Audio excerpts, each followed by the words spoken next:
Welcome. It has just gone 7 p.m. Eastern Standard Time, Wednesday, the 26th of April, and you are watching episode 84 of Regional Wrap. Regional Wrap, providing an insight on the issues affecting regional Australia and giving a voice to regional residents. My name is Bill Bates, and joining me on this episode, can the new energy economy replace coal revenues? Is my guest, Dr. Marcus Smith. Marcus currently works as an independent economist. He is an experienced applied economist with a history of working in data analytics, evidence-based government policy development, higher education industry, consulting, advocacy, and small business. What an all-rounder. Marcus holds a PhD in economics from Griffith University with a research specialisation in evaluating investments in renewable and natural resources under uncertainty.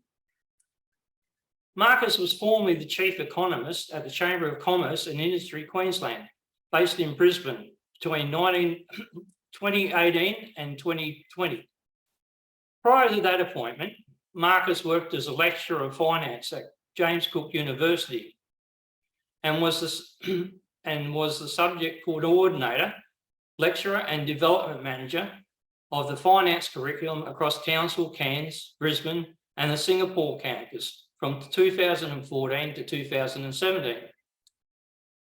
Prior to this academic appointment, he was a senior economist at Queensland Department of Agriculture and Fisheries, working on projects associated with reef planting initiative, focusing on evaluating the adoption of the best management practices within Queensland sugar industry. He also worked as a private consultant, providing economic advice, contributing to the development of the 2016 Vertical Water Quality Improvement Plan. Welcome, Marcus. Welcome, Bill. Well, actually, while I got you there, before we go into the coal and that, can you just tell me something about the 2016 Vertical Water Quality Plan? Because it's quite interesting. Now we've got a situation where we've got Sunwater trying to put 2 meters on the Vertical Dam, and other people wanted to go up to 14 meters under the original plan, and we're getting a lot of conflicting issues from some of the JCU people there now that sort of against any water activity in the Vertical Basin. Oh, well, there's always been a lot of stuff in the background, and I haven't obviously been involved with that for some time. In particular, I guess there's a lot of the reef plan stuff. I think you've seen some of the problems, that have been discussed with respect to Peter Reid, and I think he's done a good job sort of covering a lot of those aspects and some of the problems with some of the science that was being done, because it was so embryonic and very new, especially in the reef plan area and everything. There was just very little data, and in particular, the economic studies, there really hadn't been any, very few and far between, and they've been on very small samples. So I try to stay out of that area these days, so stay out of the politics. And okay, we'll leave that one there, but we might have a discussion off air. Or you might point me into the right direction to someone who wants to give it a bit of attention. But if we could just move on to tonight's conversation. The reason I brought this topic up is in regards to, we do have state governments now and federal governments pushing net zero 2050, and part of that is basically getting rid of coal from the environment, sort of from using it ourselves, and then you've got other activists sort of pushing for us to close it down so we don't even dig it out of the ground, we just leave it there. And just in the last 2 years, there's been a massive upspike in the value of coal, both metallurgy and thermal, to the extent that it's all of a sudden the amount of money we're getting from exporting it is shot up to, for Queensland, to $80 billion in the annual period, or last financial year, and royalties for Queensland, whereas they've normally historically been only that around about $2 billion or so, although they did creep up to about $5 billion just before COVID. But now with the new regime of royalty rates, we're looking at a possibility of the Queensland government getting $12 billion in royalties in this financial year. And I just don't see how Australia can go without that foreign currency coming in, or in how the Queensland government can go without that level of royalties, considering it wants to run a fantastic Olympics Games down in Brisbane, and which they'll probably need coal to pay for it, and just the massive debt. So, and I don't see how the new energy economy, like the dream of making ourselves the be-all or end-all of hydrogen production and being selling it overseas, I just don't see how you can get those sort of revenues. So if we could just go through some of the knowledge that you've got in regards to the status of the current coal industry. Yes, for sure. I've as you know, I've put some slides together, so I've tried to sort of address from all of those issues. I'll talk around the exports, because I think we all know, how well they've been doing and everything. So, I mean, you've sort of mentioned that over the last couple of years, it's been phenomenal. And if on a year-on-year basis, it's actually overtaken iron ore again.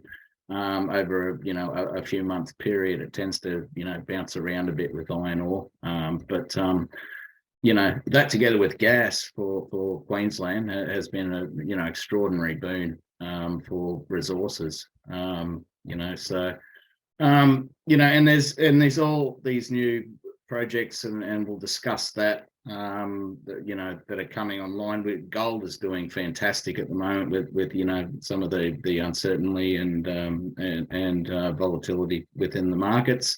Getting over 2,000 US there, at the moment there, and spiraling up, which when you convert it to Australian dollars is quite significant. So there's that. There's the outlook for copper as well. If the world's going to go ahead with the clean energy transition, there's that. The demand outlook for that is going to be phenomenal. But I think the problem's always going to be when once we use all the, it's a non-renewable resource. Once we use all the copper and we use everything like that, it's sort of what's left once we get to 2050. I don't think. But not only that, I tell you what, the price of copper and what it's done recently, it makes the cost of wiring a house a lot more than it used to be. Certainly. There's all those aspects. So I've looked at that. I looked at lithium and vanadium as well. And a few of those rare earths. There's quite a few of those rare earths, and it's quite a detailed. I'm still sort of working my way through those, and a lot of them, haven't got really well developed markets at the moment either. So it's really hard to sort of see where it's all going to go and everything. But I did pull the hydrogen together for you. I pulled the sort of data there where the sort of the projects, if you look at the amount of projects that they're looking at coming online by 2028 plus, like compared to what they're forecasting for actual demand for it globally, it's phenomenally higher, like multitudes higher that we're planning on producing. So, I don't know if you're going to produce something and there's no demand for it, it's the field of dreams sort of Kevin Costner sort of building the way they will come. Build it and they'll come. But the thing is, they'll want it a lot cheaper because you're an idiot. You already oversupplied yourself. Well, or price yourself out of the market. So there's all those issues too. But we'll have a look at what they've got forecast to 2030 towards the end of the PowerPoint that I'm going to share anyway. So. You still there? Yeah, I'm just waiting for you to pull up your slides. Oh, okay. Yep. Okay. So you're ready for me to start running through this? Yeah, that'll be fine. Okay. Very good.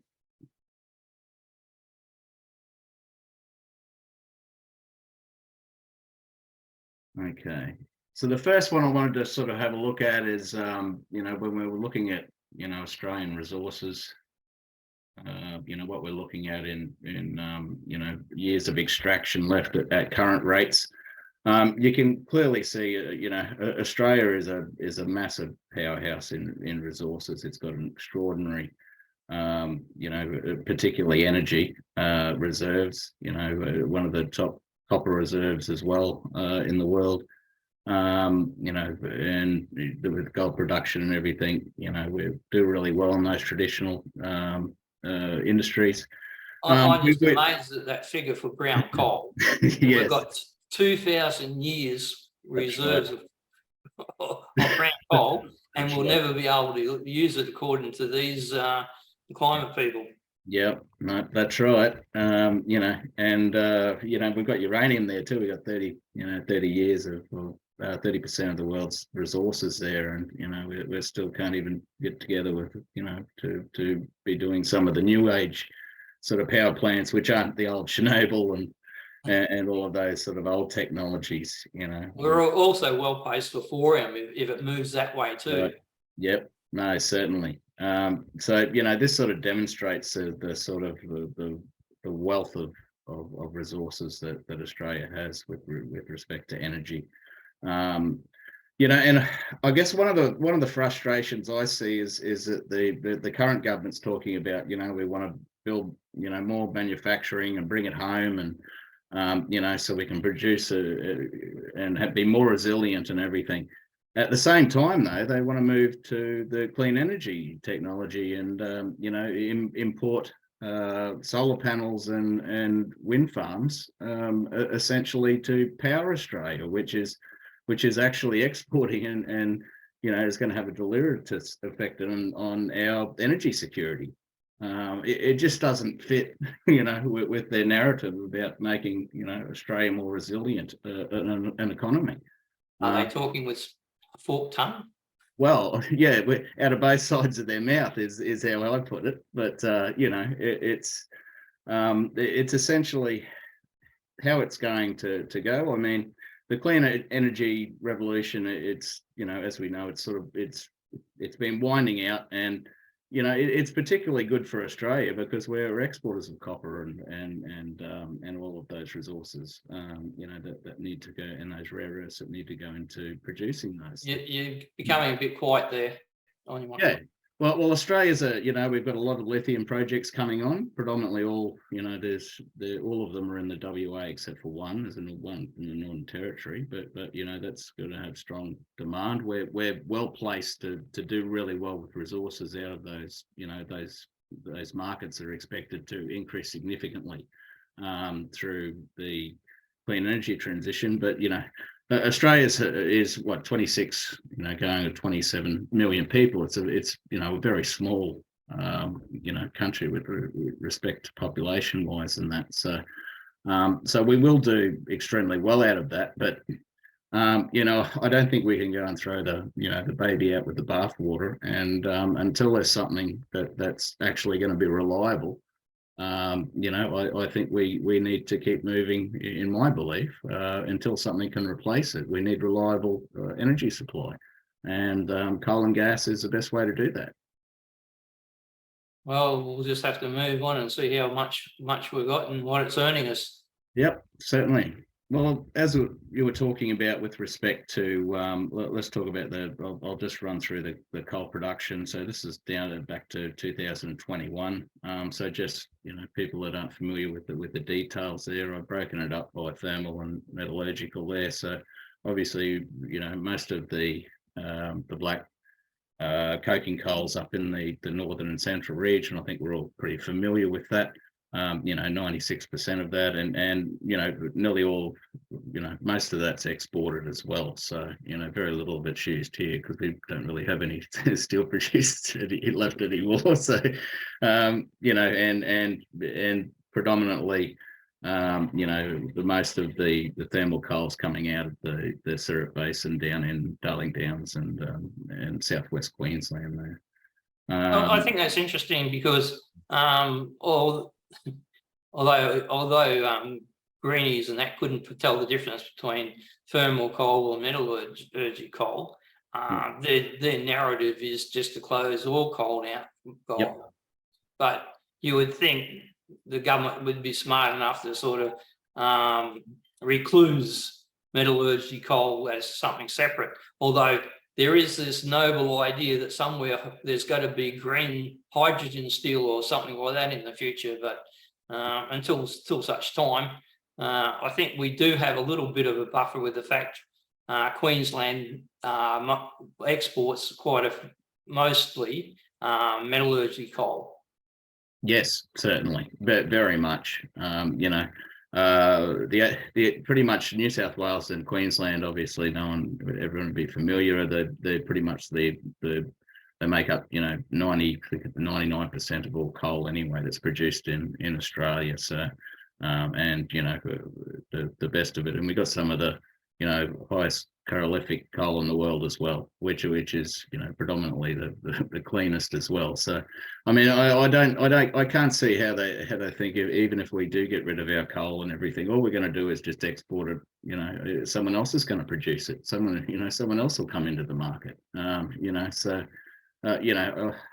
don't think they've thought it through particularly well. I think it's more political than anything. And in Australia, just been very lucky where we haven't seen a recession or anything in a long time. Especially some of the younger people wouldn't even know what a downturn was. They just think. Yeah, but I think the government's trying hard enough to make it happen by the green energy policy that they're going to just keep going until it actually crashes, and then think, oh, maybe we should take a step back. But by then it's far too late. Well, a bit like Europe. Well, we'll see when they close Liddell down in the next couple of weeks and see how that goes. Yeah. Yeah, it's going to be interesting, so but anyway, let's move on. So next move on to the money. Yeah, let's talk the money. So here's Queensland's historical coal royalties over time. So I've given you a cumulative on the side too over the decade. Obviously, this was the latest budget estimate there. Obviously, the figures you're talking about are going to be extraordinarily higher. We'll get into the prices very shortly to see, predominantly what's been driving that. It hasn't been volumes; it's all been price. As you can pretty much see from some of the production figures here. You can pretty much see it's all been, it hasn't been volume. It's predominantly been all prices, and we'll see those skyrocketing prices very shortly. The prices and also the rate of royalties that they brought in back in July, beginning of July starting 1st of July last year. And this is the thing that sort of gets me in regards to the wimps in the coal industry. Although they're using the Queensland Resources Council to run a bit of a campaign saying, keep Australia competitive or whatever. But really, the government's not going to take any notice of that campaign. The only thing that political parties take notice of is when they're threatened at the ballot boxes. And until the coal industry wakes up and actually threatens these people at the ballot box, they're just going to continue to get walked over.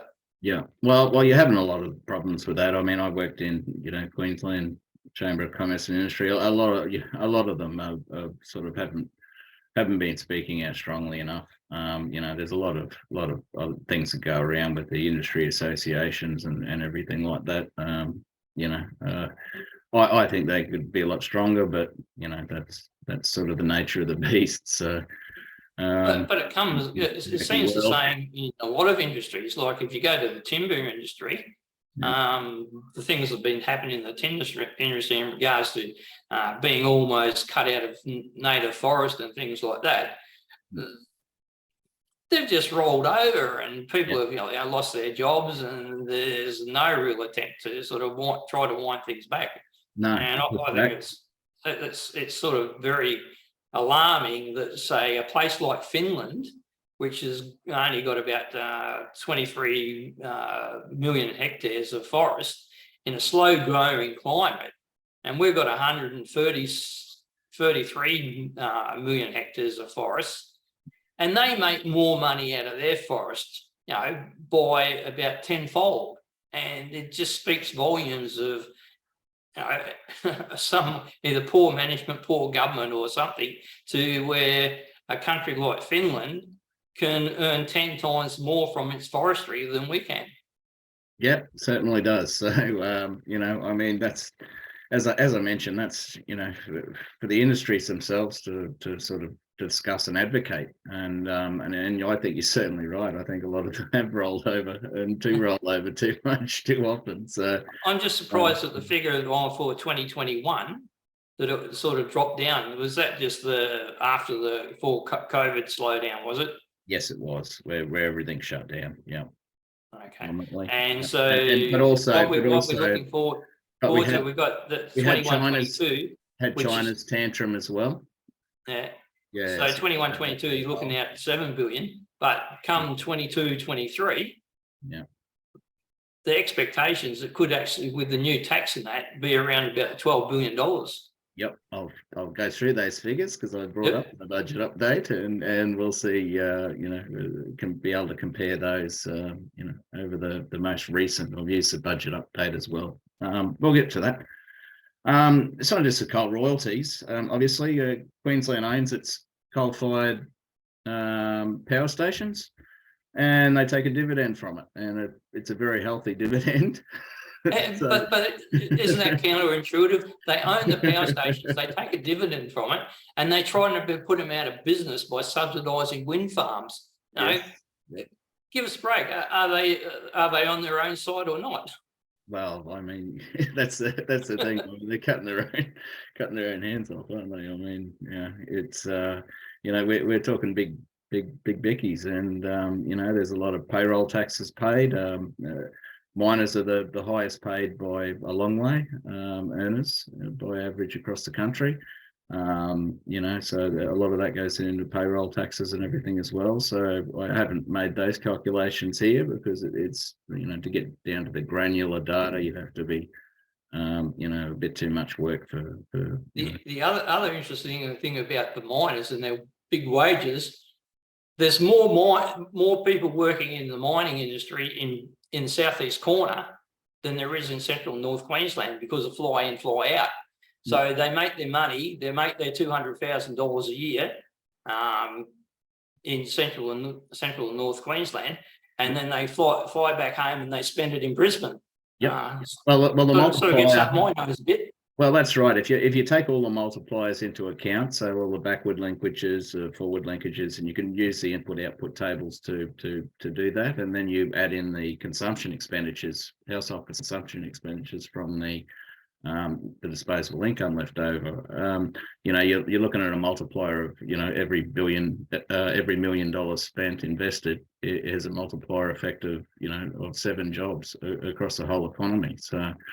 That's nationally. That's the importance as you're talking about people living locally and that multiplier effect throughout the economy. So I mean that's the thing. And the mining industry is one of those ones where the capital investments are large, so they're in a lot of millions. So even though mining itself doesn't employ a lot of people, because there's so much investment that goes into it and so much money that churns from that through the multipliers, it ends up creating a lot of other jobs across the economy. So phenomenal numbers there. It certainly bats above its average. Okay, so have a look. Let's look at our budget then. So we can see here, I mean, that sort of speaks for itself when you see those prices there, spiraling over those couple of years. And you'll see there the Ukraine war. If you want to look at where sort of February 2022 is, yeah, you can start to see that those prices started coming up a long way before the Ukraine conflict erupted. That might be before because the renewables weren't working too well in Germany. Well, I mean that's the problem. I mean this is where the sort of net zero sort of stuff started to fall apart, and you can see the problems, and we know about the problems in the UK, especially with their energy price of energy, the energy bills and everything. But obviously you can see that the Ukraine conflict obviously added to those problems.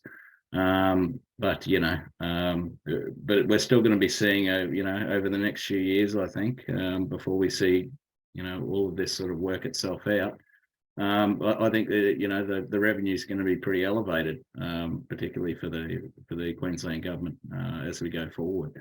I don't know how many years I've been hearing that coal's dead, it's going to die, it'll be all over, and then they go and give you a $60 thermal per ton estimate.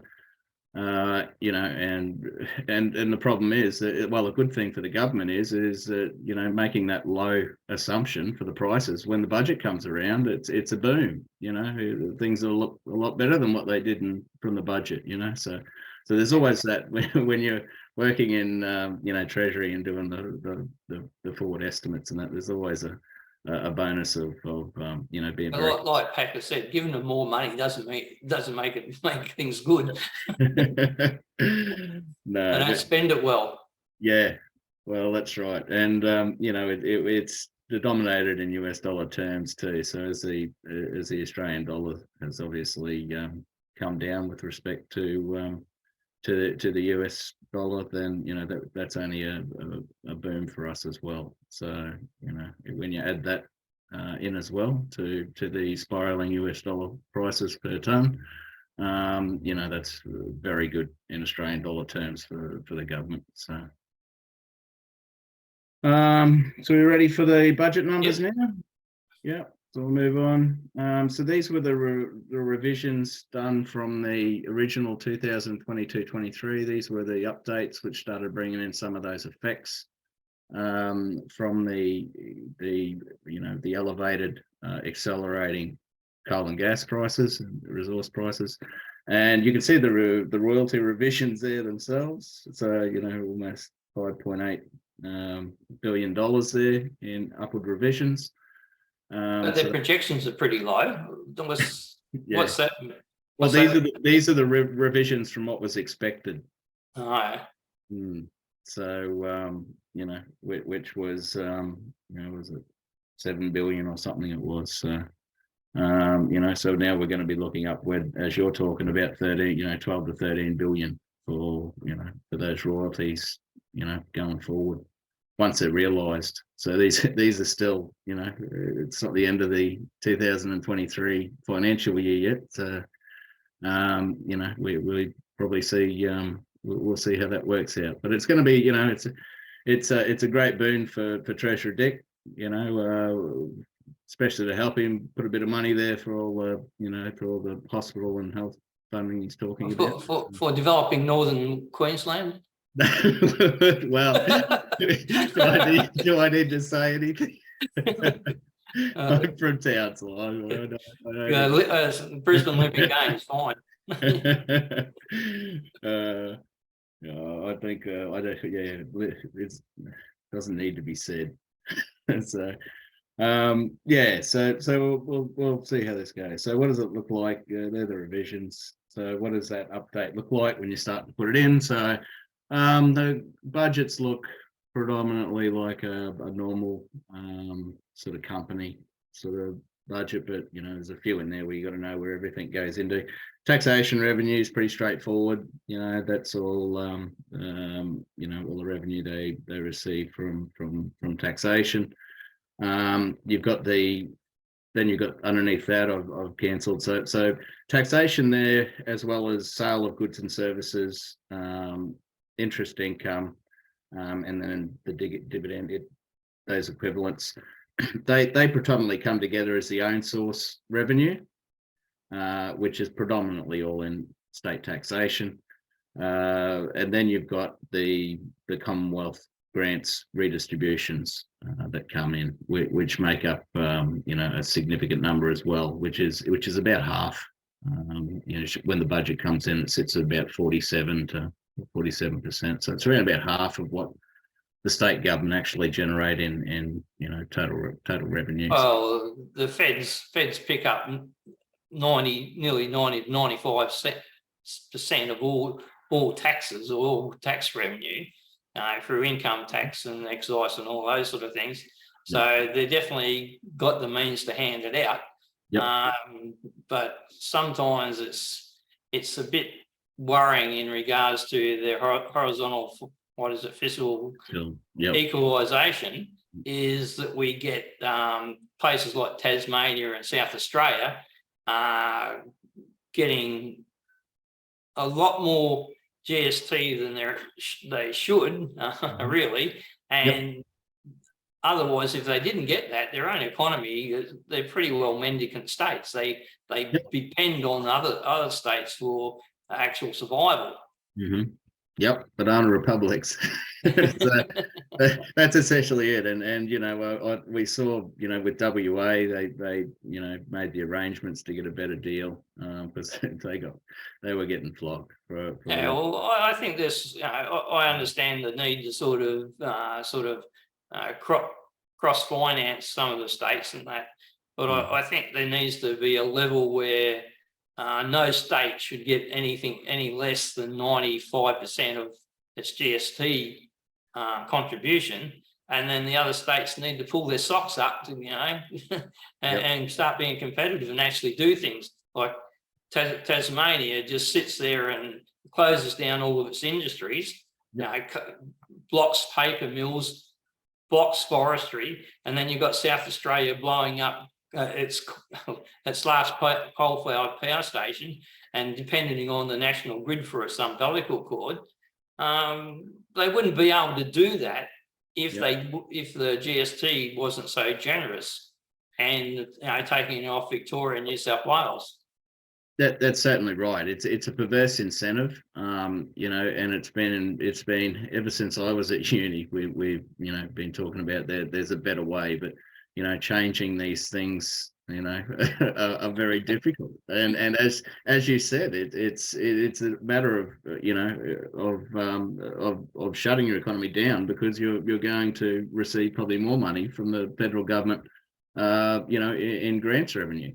There's always that long argument as well that Queensland was once a heavily beneficial state.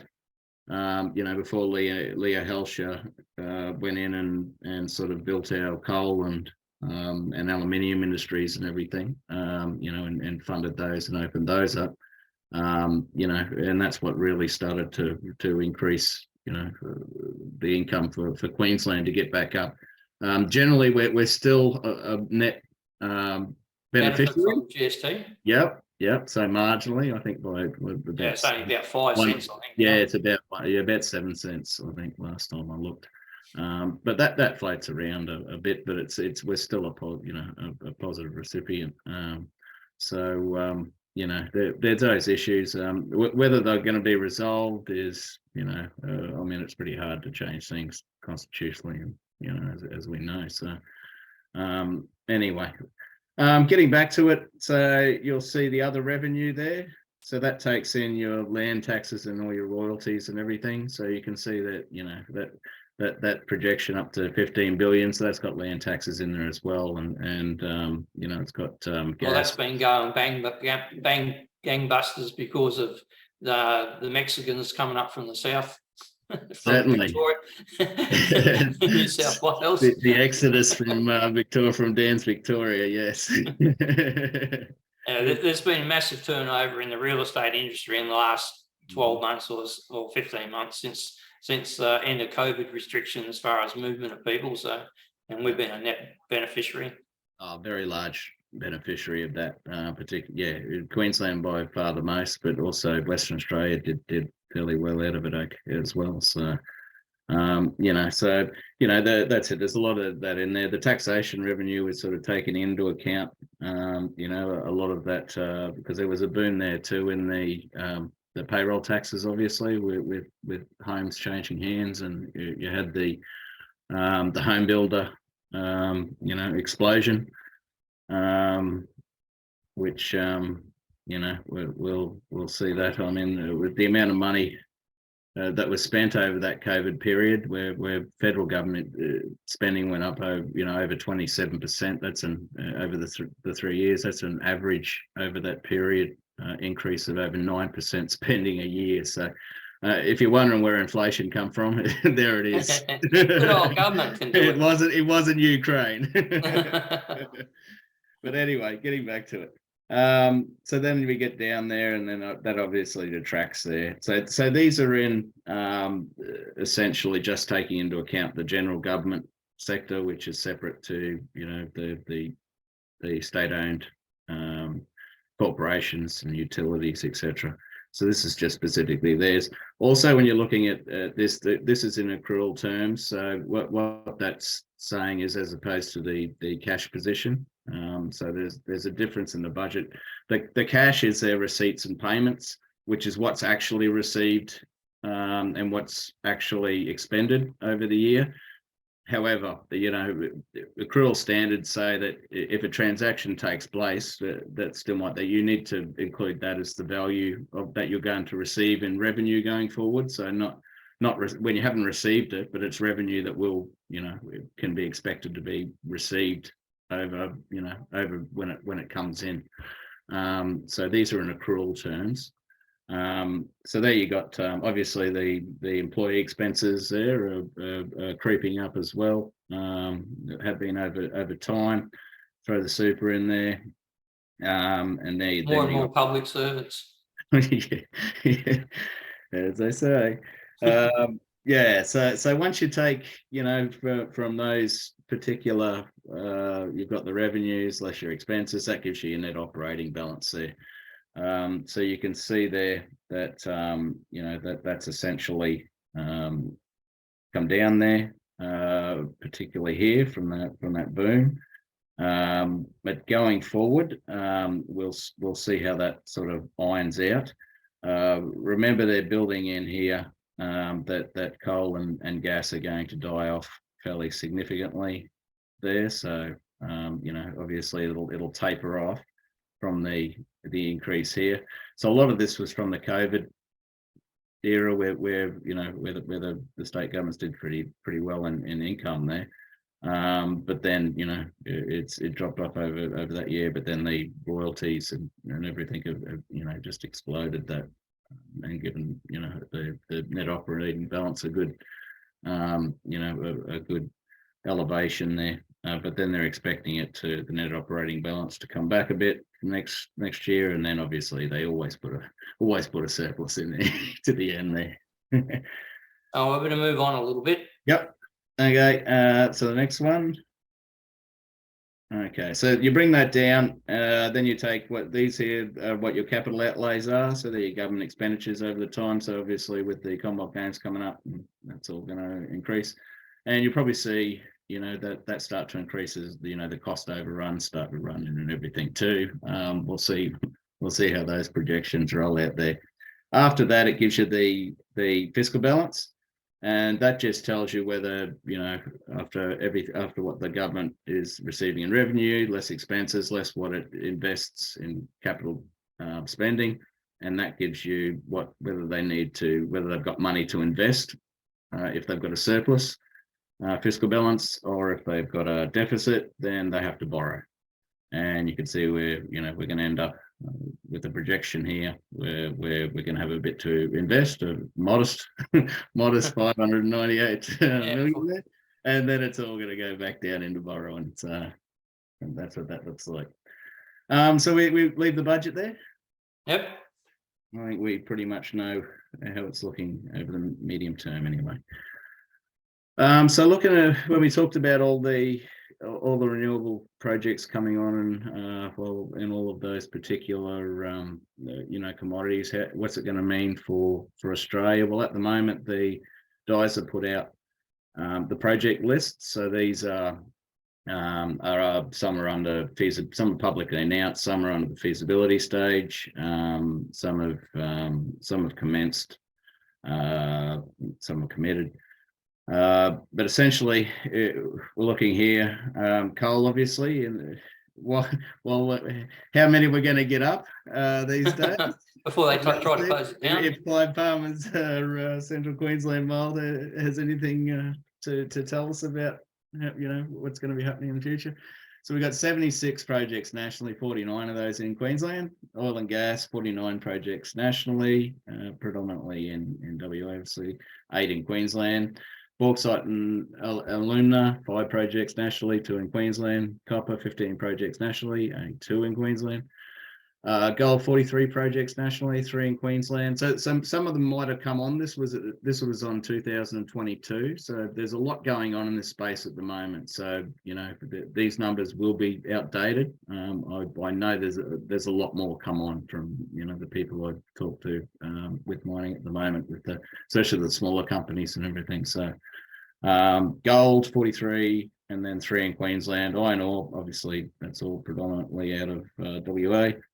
Lead, silver and zinc, 8 projects nationally, 2 in Queensland. Nickel and cobalt, 14 projects nationally, 2 in Queensland. Lithium, 18 projects nationally, none in Queensland. As I said, they're predominantly all in WA with 1 in NT. Rare earths, I mean, this is one that's grown. So we've got 70 projects nationally, 5 in Queensland. So we've got vanadium there, a couple of other ones as well. There's just way too many there in that portfolio to discuss individually. Hydrogen, 48 projects nationally, 8 in Queensland. So I'll talk a little bit more about that shortly. So out of the total resource projects, this is excluding the infrastructure projects, which are also built into there. We just pull resource projects out. So Queensland's got about 21.2% of that at 81 projects, and coal. But one of the interesting things makes up 70%.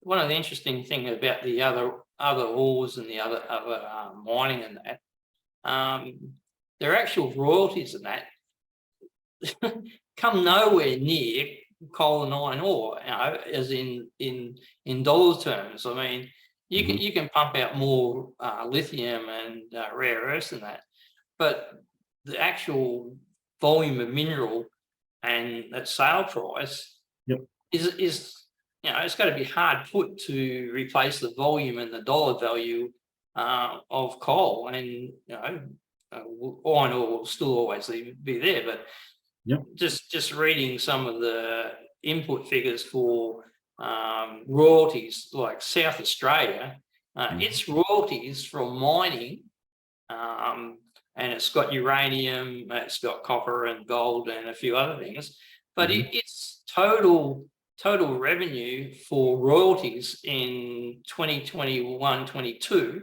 was $311 million. I mean, it's nuts. So you're starting to see through it all.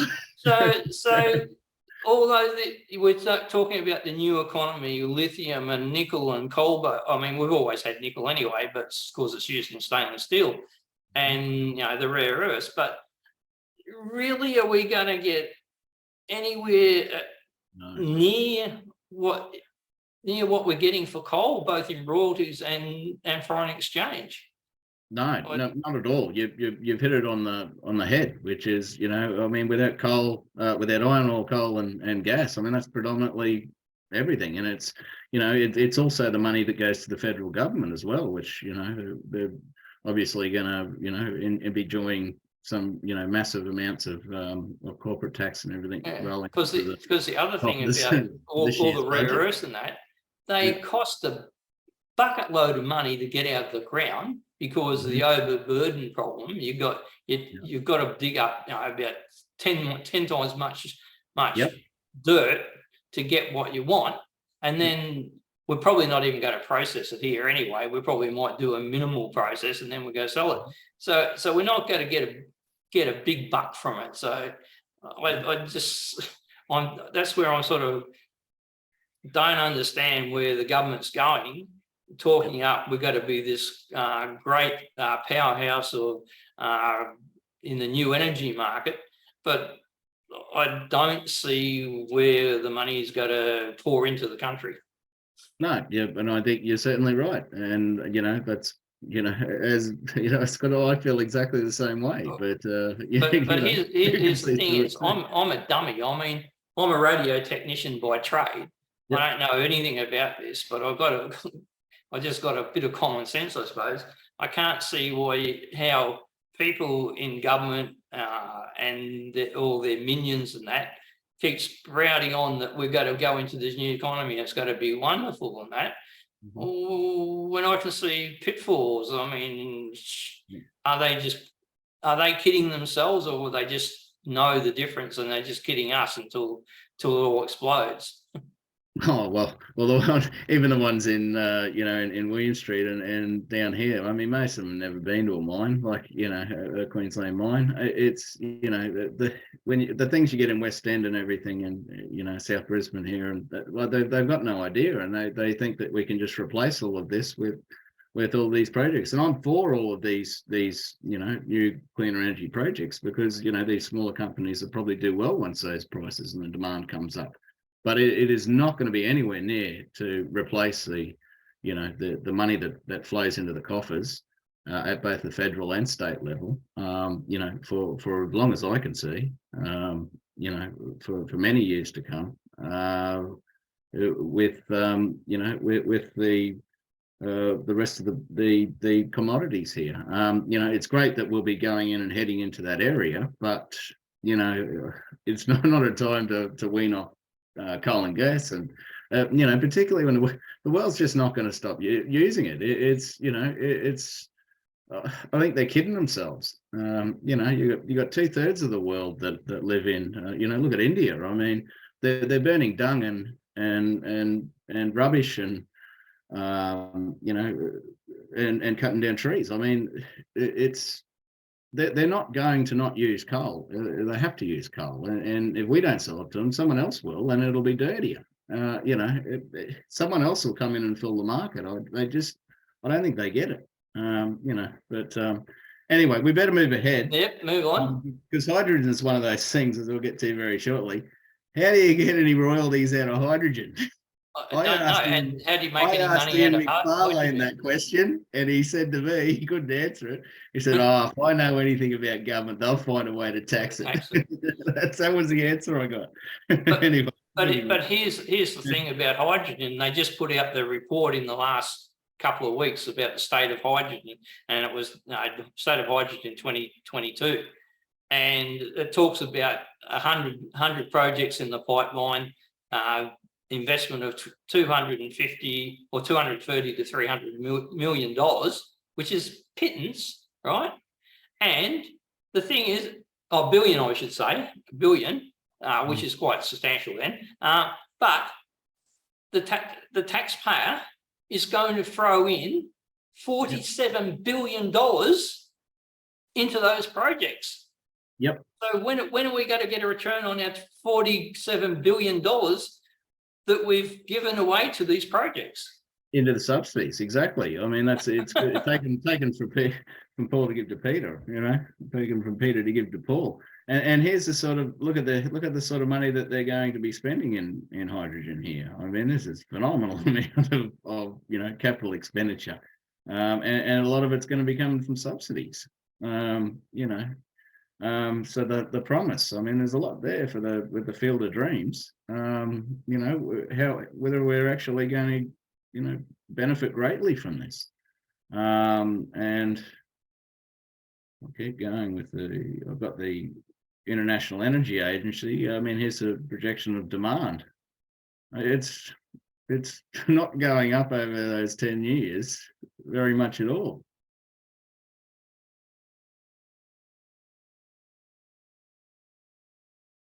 And the thing is, we've got to get it from Australia to somewhere else. So we'd have to. And I read a good article about how volatile it is and how difficult it's going to be to transport. Like we might need a motorcade of police and the army clear the highways to be able to carry it to port. I mean, I don't think it was interesting in Victoria. I think it was last year they did the first shipment of hydrogen from brown coal, and the ship that took it, they only put about 10% of its capacity on board. So it was just a test that they could do it, but there was no sales scale of manufacture or anything like that. And I don't think there's been another one since. I mean, they tested out the theory that they can A, make it, and B, get it on board a ship. But I don't see the enthusiasm to upscale that model just yet from brown coal. No, there's still a long way to go. I mean, that's the thing. It's not just you can't just switch these things over, over a few years. Like they seem to have been telling everyone. Yeah, but you can make a fortune in getting subsidies in that. Yeah, and get subsidies in the initial, and then you go broke. Yeah, and then here's we're talking about 1 million tons here. I mean, when you're comparing this to to the outputs of as you said with coal and gas. I mean, here's Australia, the blue, obviously that blue part there.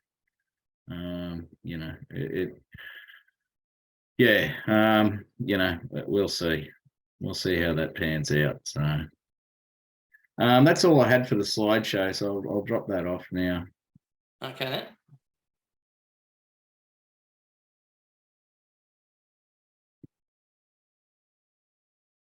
Okay, we're back. Okay, so here's the rub. There's an awful lot of money that we're getting at the moment, both in foreign exchange from coal and revenue for the government, both federal and the state governments.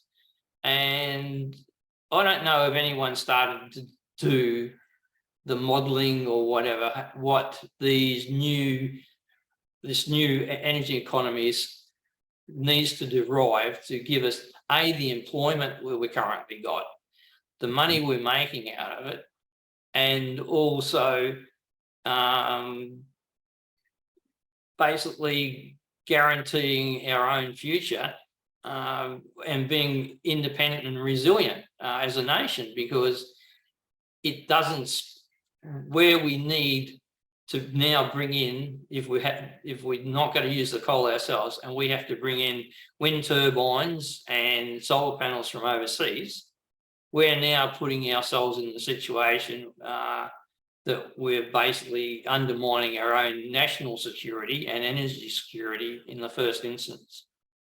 And certainly, and I mean, solar panels have to be replaced, within a few years at that scale.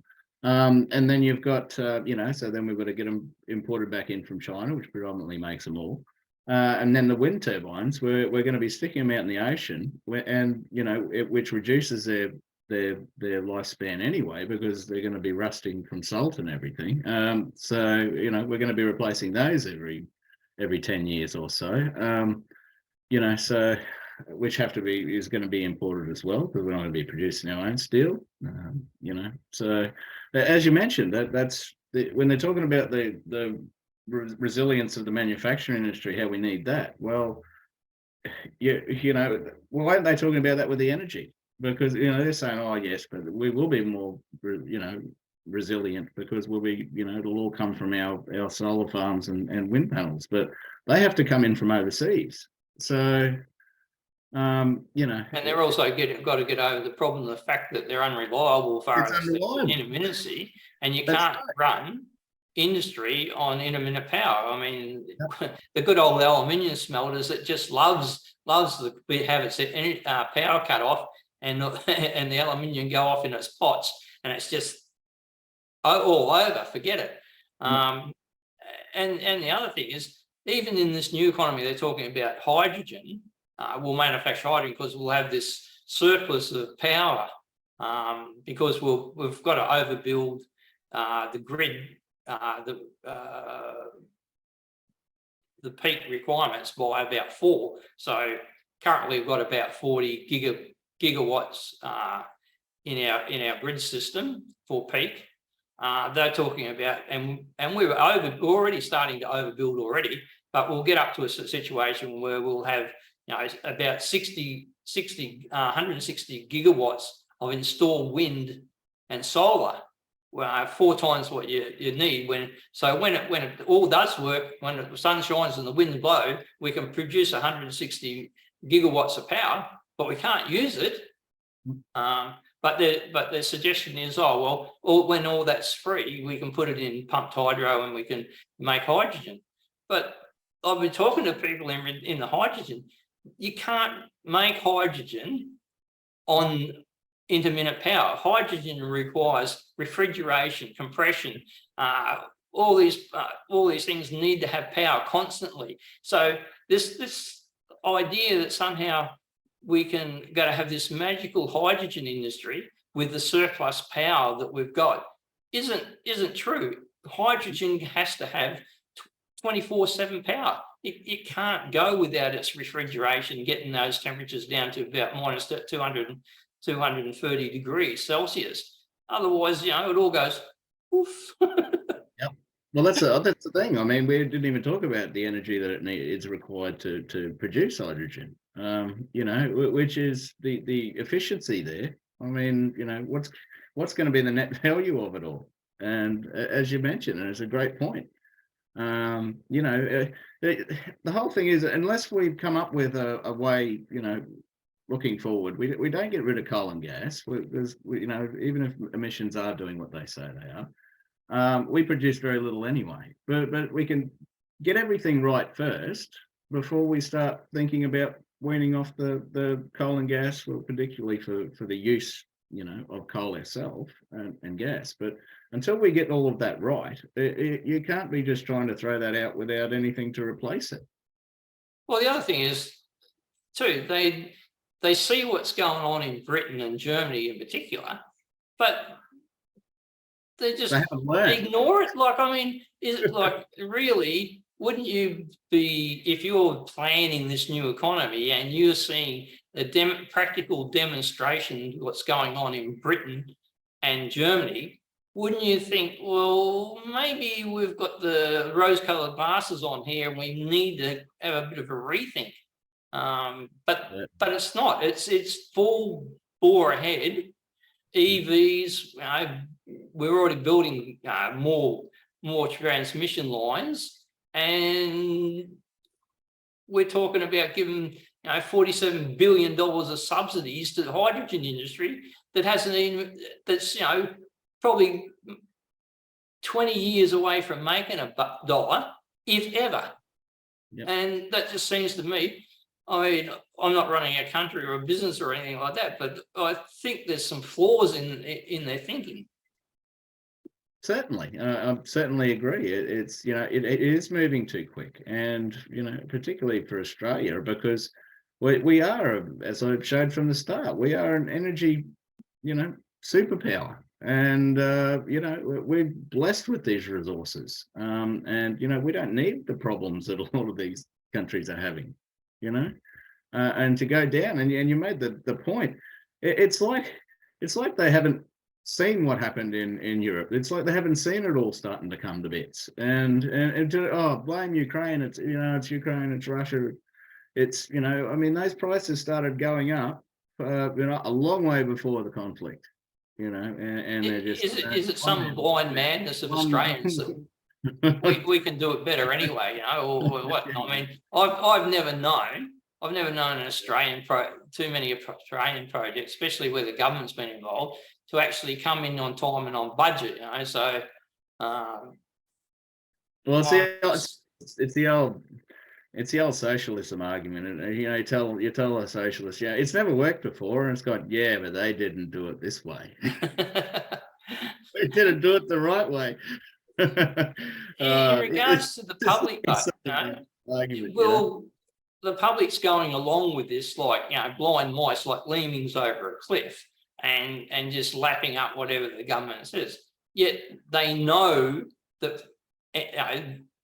the new economy, new energy economy, has got to give you cheap electricity, but they know for a fact that they're experiencing price rises, and New South Wales, Victoria, and South Australia have had hits in recent years, but we're just starting to experience them a little bit more in Queensland.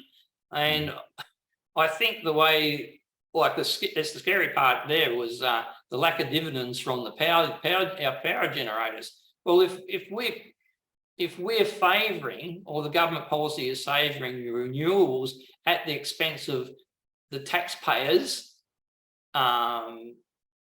energy providers, well then you're shooting yourself in the foot. I mean, you're killing your own industry. You got to, you're turning its demand down, making its throttle up and down in regards to it turning off the power when there's more wind and solar.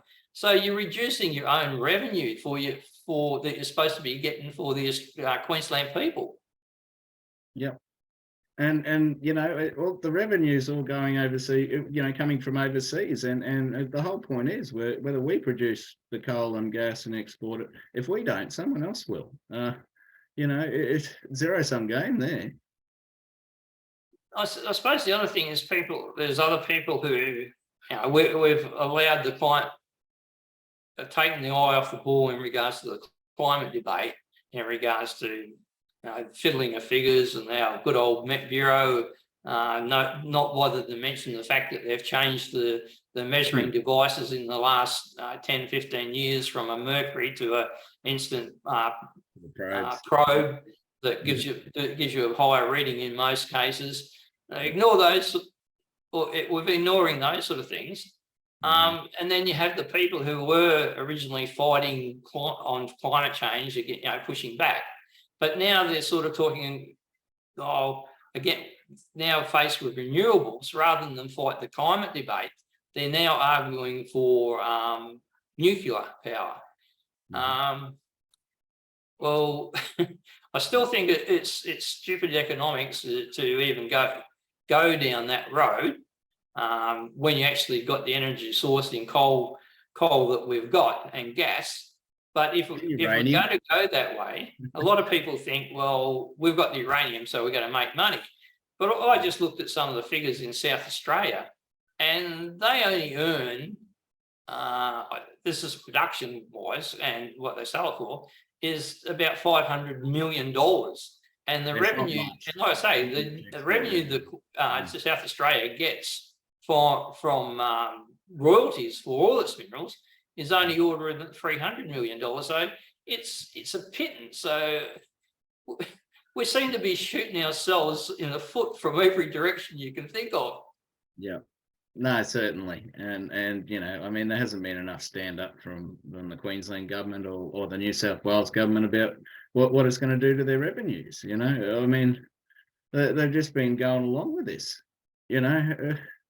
I guess the politicians, it's not their money, so they're not going to have to worry about it. They're going to be looked after. Most of these people have been in for long enough to be on a parliamentary seat for the rest of their life on a couple of $100,000. But if we lose that revenue, which has been the whole crux of the thing, Queensland can't afford to do that. But the other thing is too, they've been using those revenues to subsidise the renewables. So we lose that revenue to subsidise the renewable changeover or the transition. Well, the only thing that can happen is there's no revenue for them to give subsidies. Either they have to borrow and put us more in debt, or they have to put up electricity prices. And it seems that they've been talking about batting around figures, 50-odd% increase in electricity prices in 12 months and things like that. Is that the sort of thing that we're going to look at and accept, or have to accept?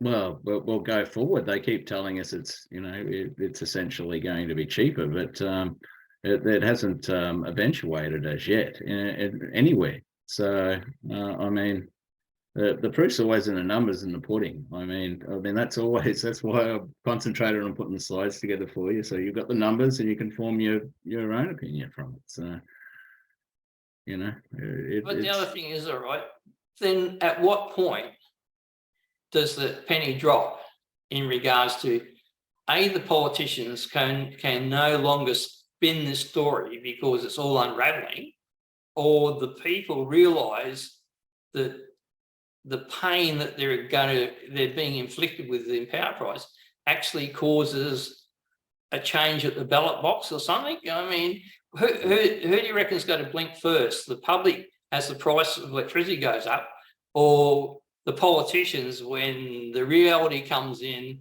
that they're not going to have any revenue to spend.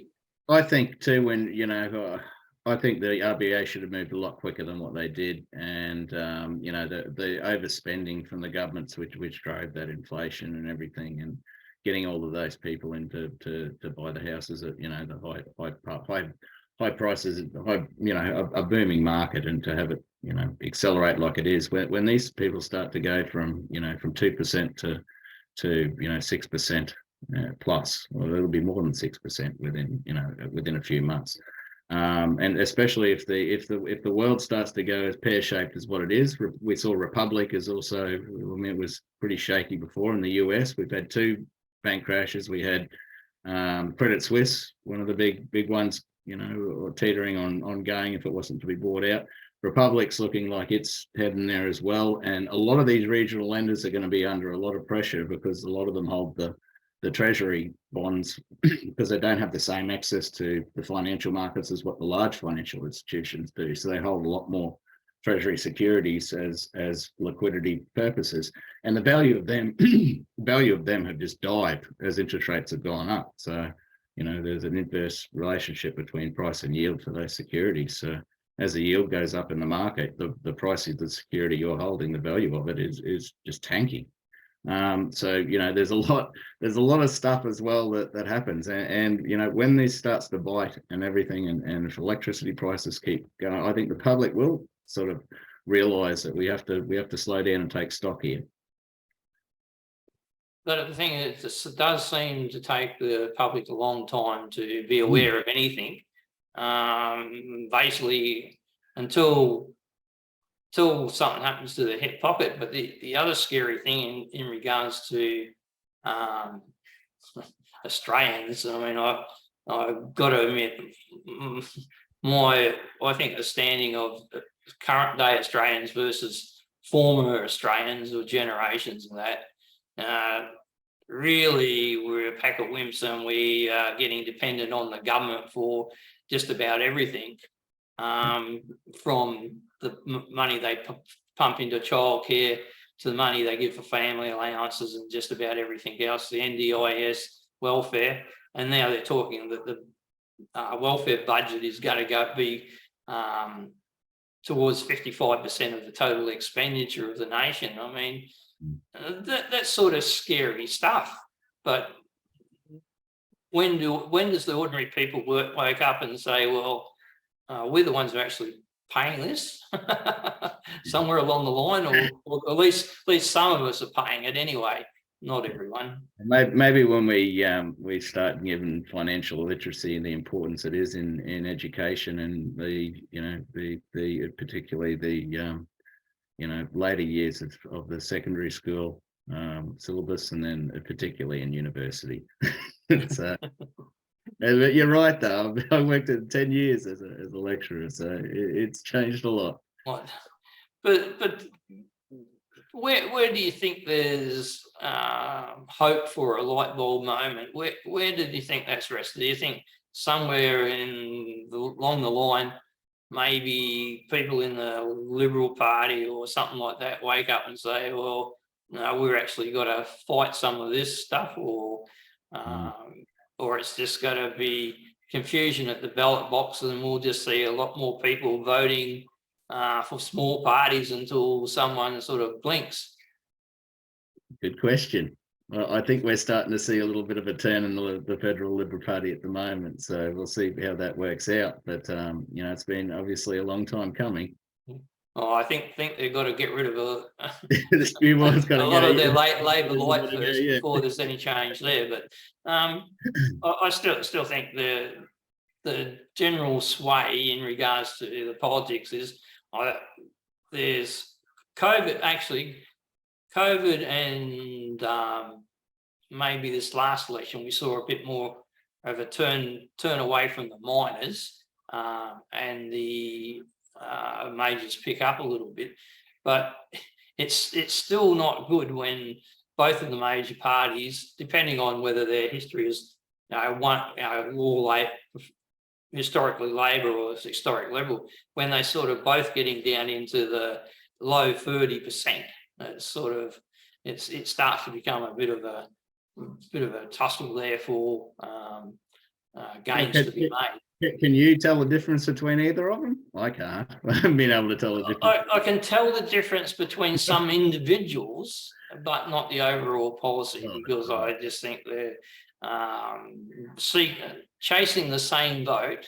And this is my gripe, being coming from North Queensland. Everyone's going after those inner city votes and catering to that, and they're forgetting actually where the wealth is created in this country and what areas have got the potential to grow the pie. And that's another thing that they're not looking at. They're not looking at growing the pie enough. It's spend as much money as you pull in, and very little investment in regards to what you call wealth creation projects. And I think that's because wealth creation only happens in the regions. I mean, building another tunnel under the harbour bridge or something like in the southeast corner or in inner Melbourne is not going to generate new wealth. If you look at the Cross River Rail, that's started at 5 million. I think it's 7 billion. I think it's going to be about 12 billion. But at the end of the day, you'll have commuters being able to travel that railway line, but they'll all be subsidised. The amount of each individual fare will be subsidised. It won't generate any money. It will be a constant liability because tunnels aren't cheap to maintain. So you spend $12 billion there on a tunnel, but it's not going to generate any wealth. And I don't understand why our politicians and planners don't start coming to grips with this and start investing more in the regions.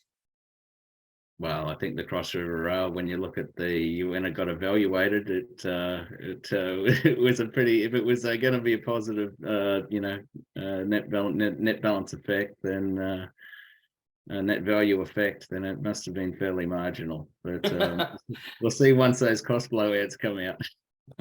But the more scary one is the one in Melbourne. They've got this cross connector rail that they're doing. And the initial cost was about 70 billion. I think the costs are now escalated up to an idea around about the 150 billion and running up to 250 billion for public transport that never makes a dollar. Yep, you're right. Yep, $250 billion as you were going up to. And an economy that is in a lot of problems. It is in a lot of problems. All right, you've worked with politicians and don't name any of that, but aren't they really this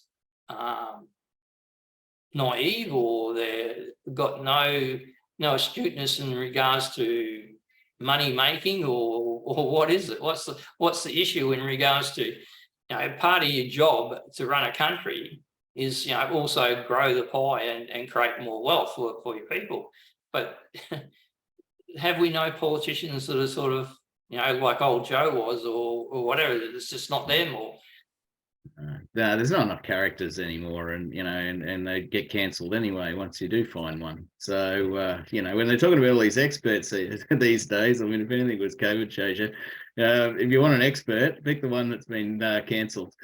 It's the only way you're going to change it. Okay, we've well and truly done over the hour, so we'll let you go, but thanks very much for coming on tonight. It's been fairly enlightening. I have read some of the figures or the more detailed stuff you've given us, and it still makes me worry in regards to our industry, our captains of industry, how, I don't know whether they're cowed or they're just not, standing up and fighting for their own industry or fighting for development, because I don't see anything where there's a lot of money making for the Australian nation in the future. Yeah, I have to totally agree. Okay, then if you just hold on the line there, I'll just introduce next week's show, and we'll have just a quick chat after the event. Okay. Sounds If great. you have enjoyed tonight's show, please like, share, and subscribe to our Facebook page. You can also subscribe to our YouTube channel. Please join me next week, and I'll be hopefully pushing for, and hopefully we get David Foote from the Cattle Australia on to talk about his new peak body looking after grass-fed cattle. Thanks very much.